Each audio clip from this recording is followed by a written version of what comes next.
নমস্কার। কবি সুভাষ মুখোপাধ্যায়ের লেখা মিছিলের মুখ কবিতাটা আবৃত্তি করছি। আপনাদের ভালো লাগলে অবশ্যই আমার চ্যানেলটাকে সাবস্ক্রাইব করবেন, লাইক করবেন, শেয়ার করবেন, বেল বাটনটা প্রেস করবেন।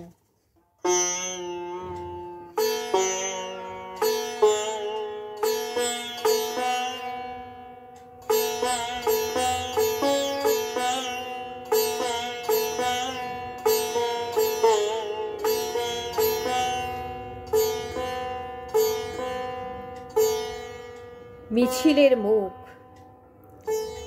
মিছিলে দেখেছিলাম একটি মুখ, মুষ্টিবদ্ধ একটি শানিত হাত আকাশের দিকে নিক্ষিপ্ত, বিশ্বস্ত কয়েকটি কেশাগ্র আগুনের শিখার মতো হাওয়ায় কম্পমান।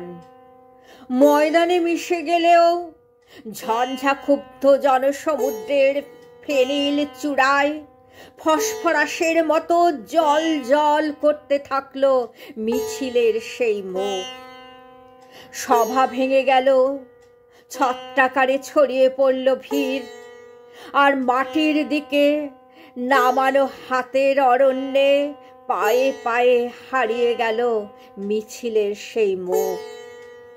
আজও দুবেলা পথে ঘুরে ভিড় দেখলে দাঁড়ায়, যদি কোথাও খুঁজে পায় মিছিলের সেই মুখ।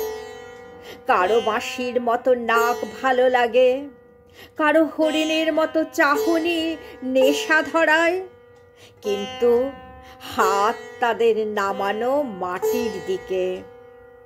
ঝঞ্ঝাক্ষুব্ধ সমুদ্রে জ্বলে ওঠে না তাদের দৃপ্ত মুখ ফসফরাসের মতো। আমাকে উজ্জীবিত করে সমুদ্রের একটি স্বপ্ন, মিছিলের একটি মুখ। অন্য সব মুখ তখন দুর্মূল্য প্রসাধনের প্রতিযোগিতায় কুৎসিত বিকৃতিকে চাপার চেষ্টা করে, পচা সবের দুর্গন্ধ ঢাকার জন্যে গায়ে সুগন্ধি ঢালে। তখন প্রতিদ্বন্দ্বীর সেই মুখ নিষ্কেষিত তরবারির মতো জেগে উঠে আমাকে জাগায়। অন্ধকারে হাতে হাতে তাই গুঁজে দিই আমি নিষিদ্ধ এক ইস্তাহার। জরাজীর্ণ ইমারতের ভিত ধসিয়ে দিতে ডাক দিই, যাতে উদ্বেলিত মিছিলে একটা মুখ দেহ পায়, আর সমস্ত পৃথিবীর শৃঙ্খল মুক্ত ভালোবাসা দুটি হৃদয়ের সেতুপথে পারাপার করতে পারে।